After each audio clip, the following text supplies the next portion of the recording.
Welcome on today's movie review. We are going to check out a classic romance film from 1994 starring Nicolas Cage, It Could Happen to You. The movie starts off with a good cop named Charlie and his best friend and partner Beau Williams, who are patrolling their day-to-day duties, keeping the city safe. Charlie is married to a lady by the name Muriel, who has a complete difference in character.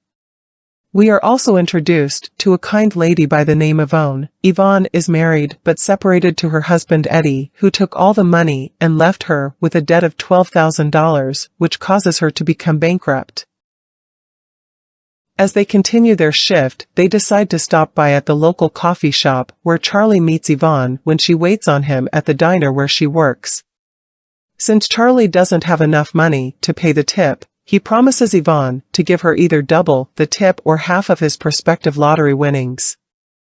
Yvonne accepts, but was not fully convinced that Charlie would return.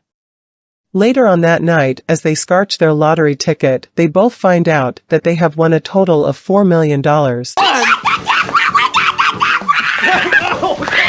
That's unbelievable!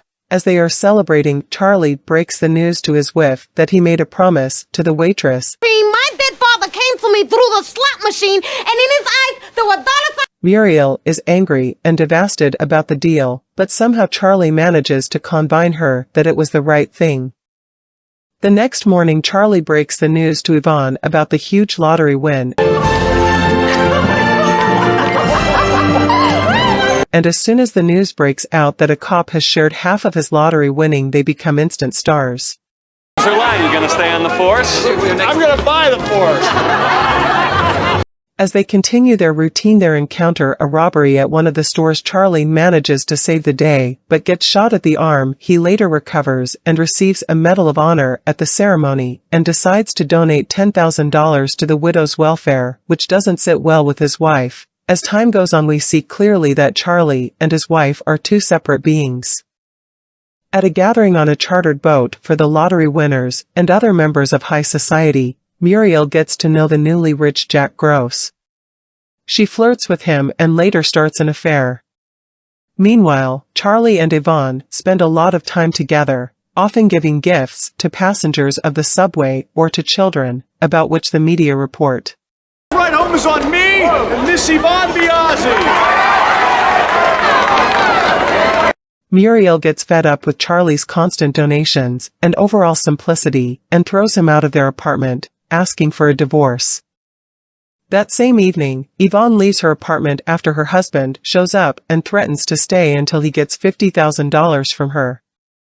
Quite innocently, Charlie and Yvonne run into each other at the plaza and end up spending the night together. Muriel and Charlie divorce. Muriel wants all the money that Charlie won for herself.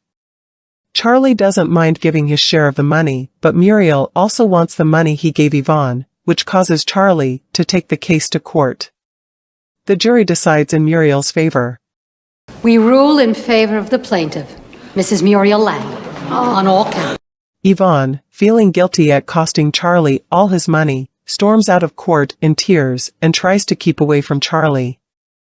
But the cop, by now hopelessly in love with the waitress, finds her at the diner and tells her that the money means nothing to him, and they declare their love for each other.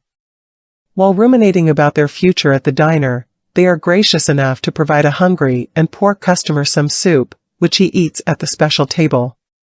The poor customer is actually a disguised photographer, Angel Dupree, who is revealed to be the film's narrator. He takes photos of the couple and in the next day's newspapers publicly praises their willingness to share a meal and some cash with him, even in their darkest hour. Just as Charlie and Yvonne are giving up and moving out of town, they begin receiving bags of mail from New Yorkers who read the story, sending encouraging letters containing tips for the cop and the waitress totaling about $600,000. Hotel. Up all their mail, and when they were done, New York had given them a $600,000 tip. After Charlie and Muriel get divorced, Muriel's new husband Jack Gross flees the country with all her money, revealing himself to be a con man. She then moves in with her mother in the Bronx and goes back to her old manicure job. Yvonne's ex-husband Eddie ends up being a taxi driver. Charlie happily returns to the police force and Yvonne reclaims the diner. At the film's end, Charlie and Yvonne get married and begin their honeymoon by taking off from Central Park in a hot air balloon. Thank you for watching. Subscribe for more.